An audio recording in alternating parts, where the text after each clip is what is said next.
안녕하십니까. JTB 시사 진단입니다. 장애인 복지시설에서 이 불법과 또 폭력 그리고 인권 유린이 자행되고 있습니다. 한두 번도 아니고 매번 터져나오는 이 장애인 복지시설의 부정과 비리, 그 근본 원인과 대책에 대해서 이야기 들어보겠습니다.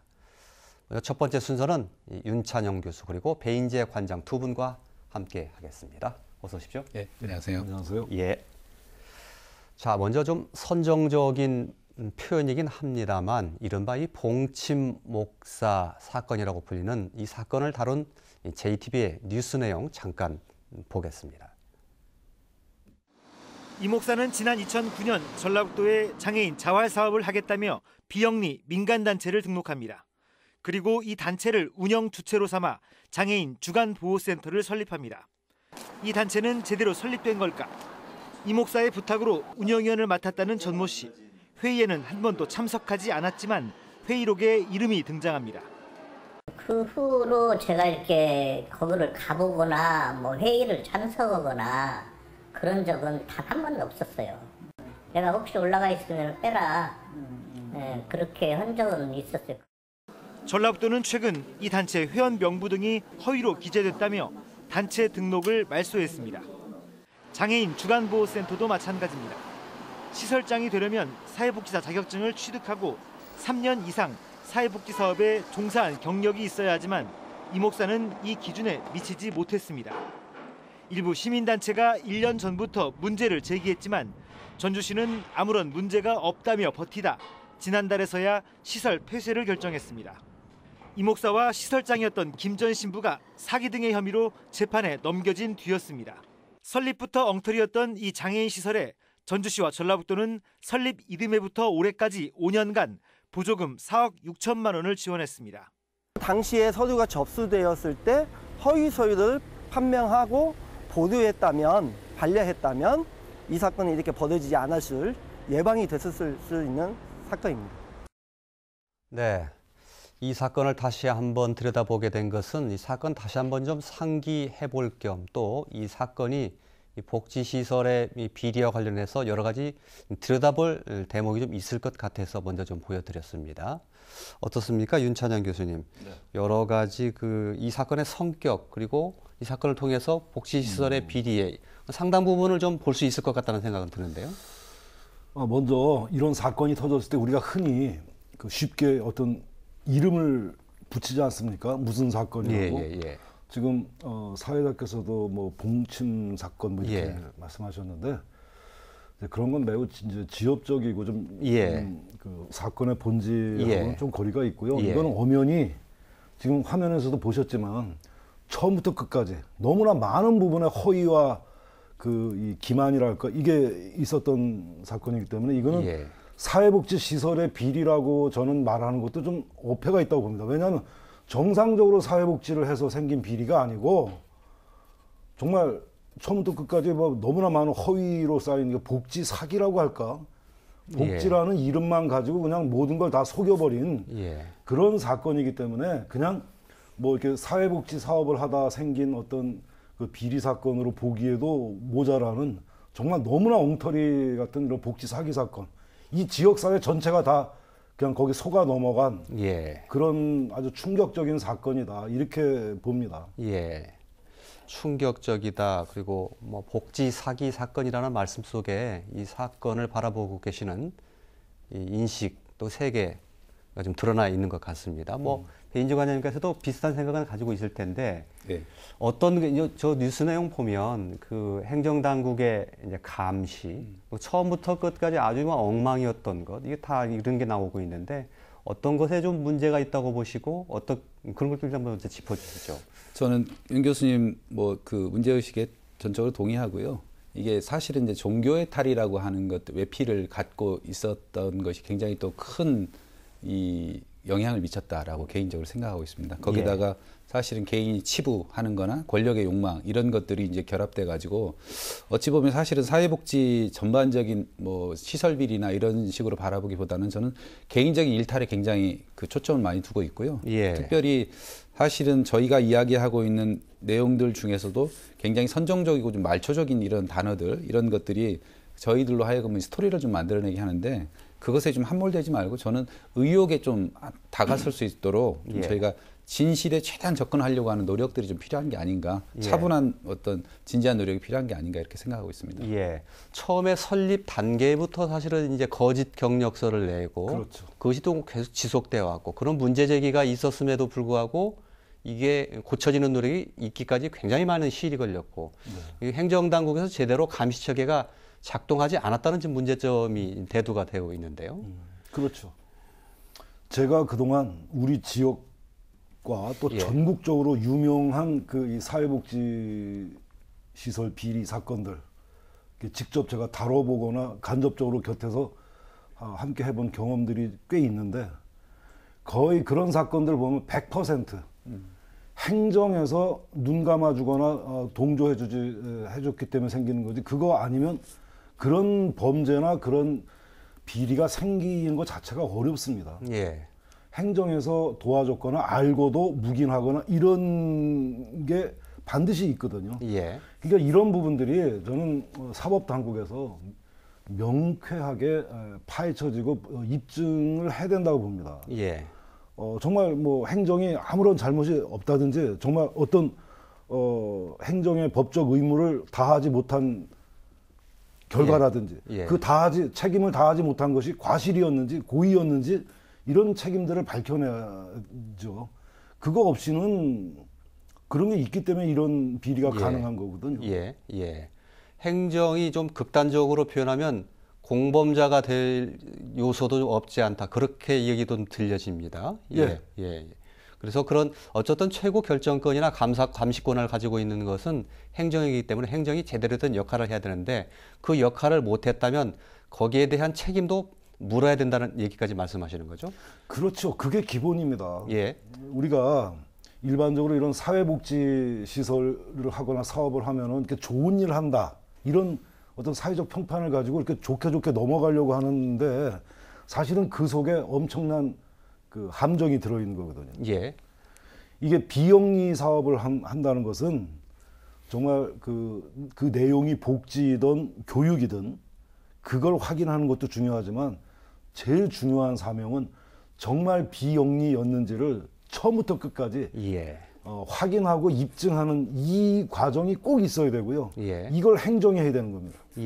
이게 따라주지 않으면 아무리 맛있는 음식을 만들어도 그게 상하면 못 먹는 것처럼 또 꼭 그런 겁니다. 아무리 의미 있는 교육 사업을 하고 복지 사업을 하더라도 그런 비영리의 목적을 계속해서 고수하지 않는다면 이거는 정말 음식이 상한 것과 같은 거기 때문에 그 부분을 항상 체크해야 되거든요. 그 책임이 행정에 있는 겁니다. 그걸 안 하니까 음식이 상하는 문제가 생기는 거거든요. 행정당국이 그런데 이번의 사건의 경우에 사실은 이제 뒤늦게 시설 폐쇄 결정을 하고 그런데 이제 그렇게 폐쇄 결정을 한 것 외에 행정당국이 직접 책임을 졌다는 얘기는 사실 듣지 못했거든요.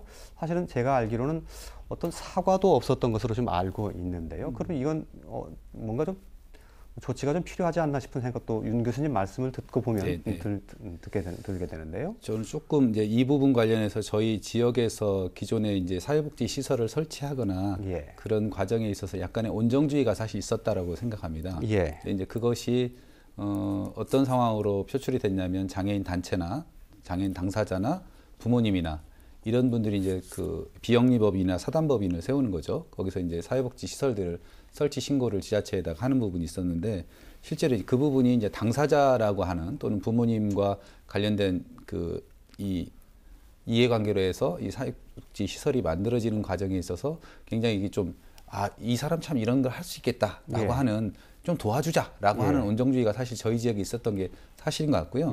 저는 이제 이게 이제 근본적인 어떤 그 원인에 대한 이야기를 하는 부분이기 때문에 이런 이야기도 좀 하고 싶습니다. 사실은 저희 전라북도 안에 사회복지 시설이 약 2,300개소가 있습니다.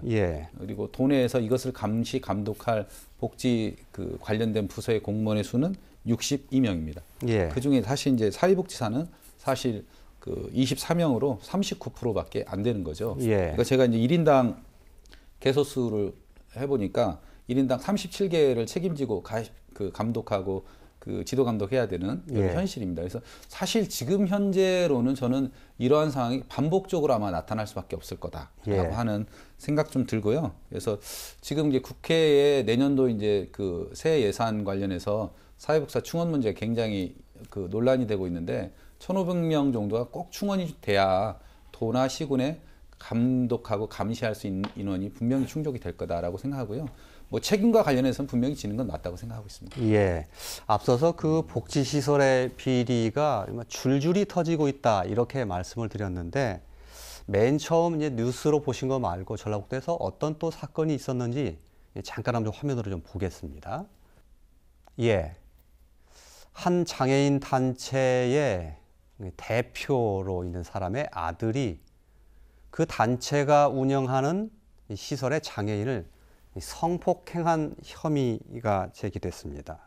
그리고 이 장애인 단체는 이 회계 부정을 통해서 수천만 원의 공금을 유용한 혐의도 의혹도 받고 있습니다. 또 하나 볼까요? 예, 한 장애인 주간 보호센터, 낮에 장애인을 보호해주는 그런 곳입니다.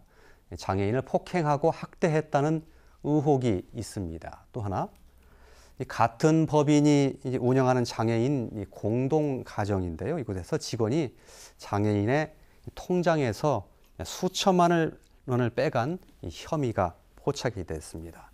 대표적으로 이런 사건이 있다 해서 이제 말씀을 드렸는데 조금 전에 그 배인재 관장께서 온정주의 말씀하셨습니다. 그 온정주의는 행정기관까지 다 포함해서 하신 말씀일 수도 있는 것 같은데요. 장애인 복지기관이라면 장애인 그런 시설을 운영하는 분들끼리의 끼리끼리주의 뭐 이런 것이 작동했다는 이런 말씀으로도 들리는데요. 뭐 그렇기도 하고 일반적으로 우리가 이제 그 아까 제가 잠깐 언급은 드렸습니다만은 이런 사회복지를 한다. 또 장애인을 위한 뭔가 일을 한다 그러면 다들 이렇게 그 좋은 일이다. 그래서 사실 엄밀히 예. 따져야 되는 부분들이 많이 있거든요. 예. 이 온정주의의 좀 어떤 좀 대치되는 말이랄까, 그게 이제 법치주의입니다. 예. 이 법적으로 법에는 이 사회적 약자를 다루는 일이기 때문에 조심해야 될 일, 하지 말아야 될 일, 또 그걸 확인하기 위해서 여러 가지 점검하고 평가, 감사, 뭐 조사 이런 게 다 그 책임이 행정에 다 부과가 예. 돼 있어요 법에. 예. 그게 다 약자의 인권을 보호하기 위해서 돼 있는데 이 온정주의라고 하는 것이 결국 이런 법적 규정들을 지켜야 되는 이런 의식, 법치주의 의식을 마비시키거나 왜곡시켜 버리는 거죠. 예. 좋은 일 하는데 뭘 그런 걸 따지냐. 예. 그냥 대충 넘어가고 하다 보니까 이렇게 비리를 키워가지고 엄청난 회복할 수 없는 정말 이런 일들이 터지는 거거든요. 예. 그래서 대한민국은 법치국가이고 모든 행정이 법치주의에 의해서 법에 의해서 이루어져야 하는데 사회복지도 예외가 아니라는 겁니다. 예. 그런데 우리는 그동안 사회복지는 좋은 일을 하는 거니까 예. 그냥 그런 거 없이 대충 좀 넘어가자. 예. 이러니까 그 아까 처음에 말씀하셨던 그 참 그 불미스러운 그런 사건들도 정확히 확인하고 법적으로 따져보려고 하지 않고 대충 좋게 예. 좋은 일 한다는데 예. 하니까 이런 엄청난 문제가 생기는 거죠. 예. 그래서 온정주의를 우리가 극복을 해야 되고 법치주의에 기반을 두고 복지 행정이 이루어져야 된다. 예. 그런 얘기를 하는 거죠. 예. 아주 기본이 되는 말씀을 해 주셨고요. 처음에 그 조금 그 잘못된 내용이 있더라도 나중에 감시 장치를 통해서 이걸 걸러내거나 바로 잡는 교정을 할 수 있는 건데 이게 제대로 작동하지 않았다는 것도 굉장히 큰 문제가 아닌가 싶기도 한데요. 뭐 행정 당국에서의 그런 감시 장치도 중요하고 그 내부에서도 감시 장치가 사실은 있게 되지 않나요? 뭐 이사회라든지 뭐 이런 걸 통해서요. 네. 이런 것도 사실은 제대로 굴러가지 않았기 때문에 이게 생긴 거 아닌가 싶은 생각도 네, 드는데요. 그렇습니다. 사실 이제 1990년대 후반경에 이제 운영위원회가 법적으로 전부 사회복지 시설은 의무적으로 설치하게끔 돼 있었습니다. 그리고 최근 들어와서는 장애인 거주시설 중심으로 해서 장애인 그 인권위원회를 설치를 해서 사실 외부의 시각들이 시설의 내부를 좀 들여다볼 수 있고 뭐 폐쇄적으로 운영하는 것을 좀 민주적으로 운영할 수 있도록 하는 의견들을 좀 주도록 하는 그 기재들은 사실은 만들어져 있었는데 이게 이제 시설의 그 특성들이 있습니다. 예를 들면 지역에서 지역사회 안에 있는 게 아니라 막 산속이나 그 공동체하고는 굉장히 멀리 도시하고는 멀리 떨어진 곳에 있지 한다랄지 예. 또는 시설의 운영자가 정보를 이렇게 독점을 하면 실제 그 안에 사는 직원들은 그걸 잘 모르는 경우도 있기도 하고 예. 여러 가지 이제 폐단들이 좀 있어 왔는데 지금 이제 이러한 장치들이 실제 실효적으로 아까 그 법치 말씀하셨는데 그 실효성 있는 게 굉장히 중요하지 않습니까? 그래서 그것을 좀 그 확인하고 또 외부적으로는 행정이 그것을 감찰하고 감시하는 게 굉장히 중요하겠지만 개인적인 생각으로는 저는 그 내부에 있는 사람들, 지역사회에 있는 사람들이 그것을 잘 들여다봐서 문제가 있을 때 휘슬을 볼 수 있는 그런 예. 상황들을 만들어내도록 하는 게 중요하다고 생각하고요. 저는 예. 그래서 옴부즈만이나 이런 예. 제도들을 좀 저희가 도입해서 전북만의 어떤 특색이 있는 감시 시스템을 좀 만들어보는 게 어떨까를 생각하고 있습니다. 예. 이번에 이제 일련의 이런 사건들을 보면서 제가 이제 행정 당국의 책임을 이야기했습니다마는 제가 이렇게 지역사회 여러 가지 반응들을 보고 조금 놀라운 것이 물론 행정의 책임이 있습니다마는 행정이 이런 걸 제대로 하는지 안 하는지를 점검하고 감시하고 감시하는 게 의회의 역할인데 예. 도무지 지방의회는 이런 부분에 대해서 뭘 했는지 예. 복지 행정을 제대로 했는지 이런 거에 대해서 아무런 이렇게 무능하고 정말 무책임하고 이럴 수 예. 있을까 할 정도로 하는데 아무도 지방의회 책임을 얘기 안 하더라고요. 예. 예. 거기는 뭐 크게 보면 정치권이라고 그게 포괄해서 말씀하실 수도 있겠죠. 의회뿐만 아니라. 뭐 그러겠죠. 예. 뭐 거기에는 아마 언론의 역할도 제대로 작동하지 않은 뭐 책임도 아마 있어야 될 거라고 생각을 합니다. 예, 예. 그렇습니다. 예. 그 복지시설에 특히 이제 장애인이 있는 곳에의 이제 부정, 잘못된 것 얘기할 때 흔히 장애인들을 상대로 한 이제 폭력이라든지 네. 또 성폭행, 네. 광범위하게 보면은 인권유린 이런 얘기가 많이 나옵니다. 특히 장애인들이 그런 피해를 당할 그런 가능성이 굉장히 높은 환경에 놓여 있는 것이 이제 사실이고 그래서 그런 사건들이 많이 터져 나오는데요. 이건 어떤 문제가 있다고 보고 어떤 개선 방향을 찾아야 된다고 보십니까? 실제 이제 자기 표현이 굉장히 어려운 부분들이 많이 있습니다. 이제 지체장애인이나 신체장애인 분들은 자기가 그 인권의 어떤 침해 상황이 있을 때 자기 의사나 권리 침해된 상황들을 잘 표현할 수 있는 그런 부분이 있는데 우리 지적장애인들, 특히 요즘 저희가 많이 보고 있는 발달장애인 분들은 그런 의사를 표현할 수가 없는 부분이 많이 있다 이런 생각이 좀 들고요.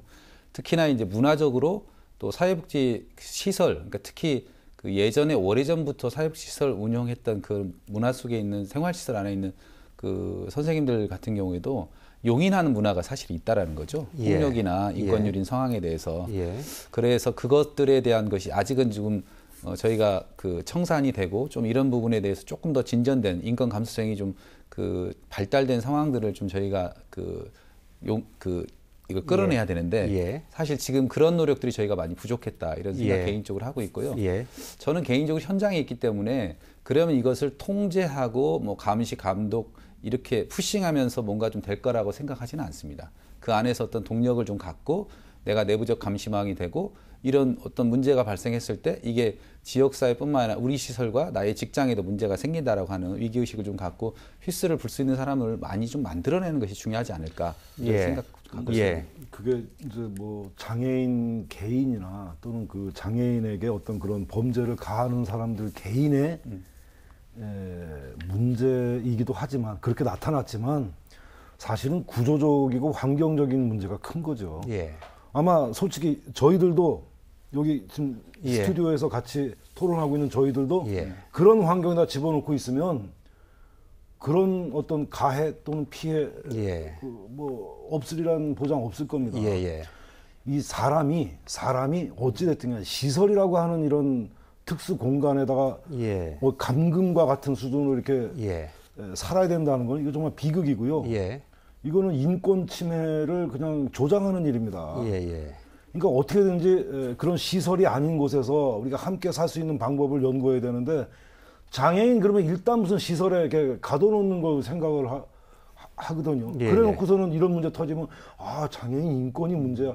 그거는 예. 이미 그 순간 벌써 발생하는 문제입니다. 예. 그래서 이 시설, 그러니까 특히 생활시설에 이렇게 자의에 반해서 이렇게 입소하는 거, 예. 퇴소하지 못하는 거, 이 시설 중심의 어떤 보호, 여기에서 획기적으로 벗어나지 예. 않는 한, 예. 뭐 이 인권 침해 문제는 이건 늘 예. 상존하는 문제예요. 예. 윤 교수님이 말씀해 주셨던 이제 수용 중심의 장애인 정책, 그 전부터 조금 제기가 돼왔던 문제이기는 합니다. 그래서 자료 한번 잠깐 보실 텐데요. 한번 좀 띄워주시겠습니까? 예. 몇 년 전 이제 국가인권위원회에서 이제 용역을 맡긴 연구 자료를 한번 찾아봤습니다.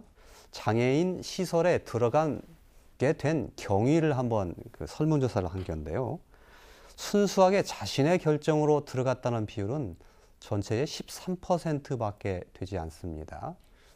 심지어는 그 강제적으로 들어갔다는 비율이 20%가 넘습니다.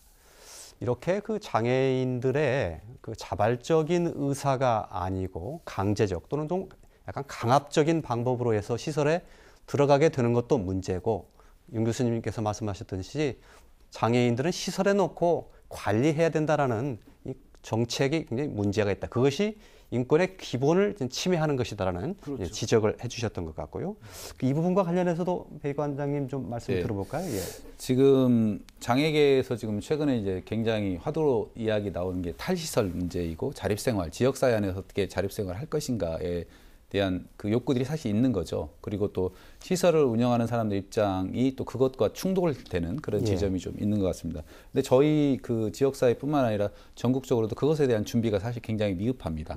예를 들면 저는 이제 그래서 전주나 이 전북권에서 자림원이 폐쇄됐단 말이죠. 장애인 그 거대 시설이 폐쇄가 됐는데 그런 부분을 전주 같은 거대 도시에 있는 장애인들의 어떤 그 욕구를 좀 충족시켜주는 사회적인 어떤 참여나 또 지역사회 안에 소득을 좀 창출하는 문제랄지 이런 것을 해결할 수 있는 어떤 창구의 그걸 만들어주는 어떤 대안이 좀 필요하겠다, 이런 개인적으로 그런 생각을 좀 갖고 있어요. 그래서 예를 들면 소규모화해서 탈시설이나 지역사회 자립생활하는 것을 연습할 수 있는 그런 공간이랄지 좀 혁신적인 모델로 그런 것들을 사회복지법인에만 기회를 주는 게 아니라 협동조합이나 사회적 기업을 만든 전문가들에게도 그런 기회를 제공하는 거죠. 그러면 훨씬 더 대안적으로 이 부분이 더 잘 운영이 된다. 그리고 장애인 당사자들이 봤을 때 아, 난 이게 되게 굉장히 행복하다라고 한다라면 저는 그 당사자의 선택을 저희가 존중할 수 있는 문화나 제도를 만들어주는 게 맞다고 생각해요. 그래서 저희 행정이 앞으로 의회와 함께 그런 부분을 좀 연구하고 좀 실험을 해야 되지 않을까, 개인적으로 그런 생각을 좀 갖고 있습니다. 그러니까 이게 우리 그 배 관장님 말씀하신 것처럼 탈시설이 이념적으로는 그게 이제 옳은 방향인데 우리가 준비가 안 된 거 이거 참 치명적이거든요. 그렇기 때문에 탈시설이라고 해서 무조건 시설을 없애거나 줄여야 된다고 하는 것도 사실은 위험한 발상이에요. 현재 상황에서 보면. 그래서 저는 이제 시설의 이상적으로는 시설을 없애가는 쪽이 맞지만 현실적인 고려를 해봤을 때 시설을 유지할 수밖에 없단 말이죠. 그렇다 하더라도 지금 우리 조사 통계에서 봤지만 저렇게 장애인의 자의적인 의사에 반해서 이렇게 강제 입소하는 것은 이건 인권 침해거든요. 나오지도 못하고. 우리가 군대에 갈 때도 정말 뭐 범죄를 저질러서 교도소 갈 때도 합법적인 영장을 받고 갑니다. 근데 우리는 유독 사회복지시설은 그런 것 없이 그냥 갖다가 강제로 감금해놓고 나오지도 못하고 여기에 대해서 우리 정말 뼈저리게 이거 반성하면서 대안을 모색해야 되거든요. 그냥 탈시설만 얘기하는 것도 제가 볼 때는 좀 너무 낭만적이고 위험하고요. 그렇다고 시설 두는데 시설의 인권 침해의 가장 기본이 입퇴소의 자유가 없다는 거, 그게 보장이 안 된다는 거거든요. 이런 부분에 대해서 정말 제대로 그 현실적인 실효적인 방안을 강구해 가면서 논의를 해야 되는데 우리는 너무 그런 부분에 대해서 방치하면서 너무 추상적인 이야기만 하다가 끝나버려요. 알겠습니다. 행정당국의 느슨한 감시 체계로부터 마지막에 장애인 인권 문제까지 얘기를 했는데요. 마지막으로 한 분씩 그 잠깐 정리하는 시간 가지고 좀 마쳐야 될 것 같은데 앞으로 어떤 것이 대책으로 가장 핵심이 돼서 이루어져야 되는가를 한 번씩 좀 듣고 얘기를 정리하겠습니다. 저부터 좀 말씀 좀 드리면요. 저는 사실은 공익제보자에 대한 이 보호 제도가 사실 좀 시급하다. 예를 들면 지금 저희 지역 말고 서울이나 대구 같은 게 조례가 제정이 돼 있어서 예를 들면 사회적 그 비리, 뭐 사회복지 시설 비리뿐만 아니라 이런 것이 문제가 있다, 회계 부정이 있다라고 했을 때 공익제보하는 사람들에 대한 사실 보호하는, 지원하는 그런 시스템들이 있습니다. 그래서 저는 차제 이런 문제가 반복될 가능성이 있기 때문에, 잠재되어 있기 때문에 포상제도나 이런 것과 좀 연계해서 공익제보를 하신 분들이 되려 더 잘 되는 상황들을 만들어내는 게 맞다. 그러면 물도 좀 맑아질 것이고, 또 지역에서 누군가가 내가 지켜보고 있기 때문에 이런 비리, 이런 것들을 하면 안 되겠다라고 하는 게 있겠다 생각 들고요. 또 한 가지 마지막으로 좀 말씀을 좀 드리면, 사실은 관계 당국에서도 사실 이 사회복지 업무 담당하는 게 기피 업무입니다. 특히 장애인 업무는 더욱 그렇고요. 그래서 전주시도 사실 그 때문에 이 문제가 많이 방치된 측면도 있었다라고 하는 부분이 있어서 이 사회복지 공공사회복지사가 지속적으로 안정적으로 일할 수 있는 환경을 좀 만들어주는 것도 대단히 필요하다 이렇게 생각하고 있습니다. 예, 두 가지 강조해 주셨습니다. 네네. 예, 윤창영 교수님. 예. 자, 저는 이 생활시설의 문제를 바로잡는 것이 많은 문제 해결의 어떤 시금석이 된다고 보는데요. 예. 일단 가족 경영을 막아야 된다고 봅니다. 예. 아니, 지금 북한이 세습을 하고 있고요. 우리나라 재벌들이 세습을 하고 있습니다. 예. 또 뭐 사학재단 같은 경우에도 이런 세습이 있는데 사회복지시설에도 이런 세습 또는 가족 경영, 이거 절대로 막아야 됩니다. 그래서 저는 생활시설에 한해서는 행정당국에서 직원들 채용하고 할 때 가족관계 증명서 이거 전부 다 제출하도록 해서 이 친인척들이 이거 하는지 이거 감시해야 된다고 보고요. 거기에 더하여 생활시설에 한해서 시설장은 재산 상황을 행정당국에 신고해서 내가 얼마의 재산 소득이 있다는 거를 입증하게 해야 된다고 봅니다. 아마 이번에도 이런 게 있었으면 이런 사건들이 아마 터지지 못했을 겁니다. 뭐 이런 얘기를 하면은 이제 사회복지 시설 하시는 분들은 우리가 무슨 고위 공직자냐고 뭐 이렇게 항변하시는데 정말 사회적인 어떤 오해나 이런 걸 혐의를 받지 않기 위해서라도, 내가 깨끗하다는 걸 입증하기 위해서라도 소득과 재산을 관계당국에 신고해서 정말 확인받고 하는, 입증하는 이런 절차 꼭 있어야 된다고 봅니다. 예, 알겠습니다. 아까 조금 전에 그 친인척 채용 같은 경우는 그래야 내부의 감시장치도 제대로 작동되기 때문에 그렇게 말씀하신 거겠죠? 당연히 그렇습니다. 예, 알겠습니다. 말씀을 듣고 보니까 복지시설의 이 문제점, 우리 사회의 기본을 세우는 것과 상당히 좀 맞닿아 있다, 이런 생각이 좀 드는군요. 예, 먼저 첫 번째 순서는 여기서 마치겠습니다.